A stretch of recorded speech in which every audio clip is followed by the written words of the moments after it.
Thought your last cruise was rough because they ran out of shrimp at the buffet? Try 5 days adrift in the Gulf of Mexico with no toilets, no AC, and a poop lasagna in the bathroom. Yeah, that's a real thing, and it's back in the headlines thanks to Netflix. So let's rewind to February 2013, the infamous sailing of the Carnival Triumph, now known as the Carnival Sunrise.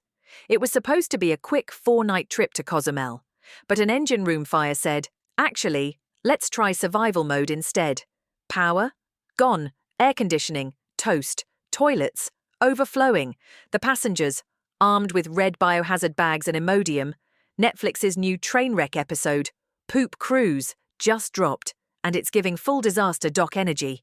We're talking first-hand footage, passenger confessions, and yes, the legendary lasagna toilet story you'll wish you hadn't heard. At one point, another Carnival ship sails by with people partying on the top deck doing the YMCA. Meanwhile, Triumph passengers are praying for Wi-Fi and duct taping sheets to railings for shade. It's equal parts horror show and sociology experiment, and somehow still manages to be weirdly funny, like when Carnival opened the bar mid-crisis and people started peeing off the side of the ship. Why?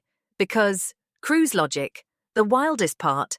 Through it all, the crew became the real MVPs.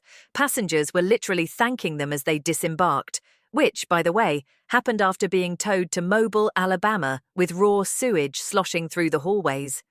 Carnival says the poop cruise was a wake-up call, and they've spent over $500 million since then, improving fire prevention, redundancy, and sanitation systems.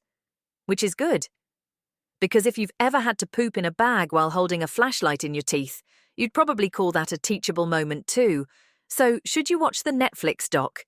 If you've got a strong stomach, a dark sense of humor, and love a good maritime mess, then yes, watch it. Preferably not while eating lasagna. Tell me in the comments, did you watch Poop Cruise? Would you have made it through all 4 days? And don't forget to like, subscribe, and drop an anchor on that bell for more cruise chaos, cruise news, and zero sewage leaks guaranteed. This is Lido Deck News, always afloat, fully automated, and thankfully, never unplugged.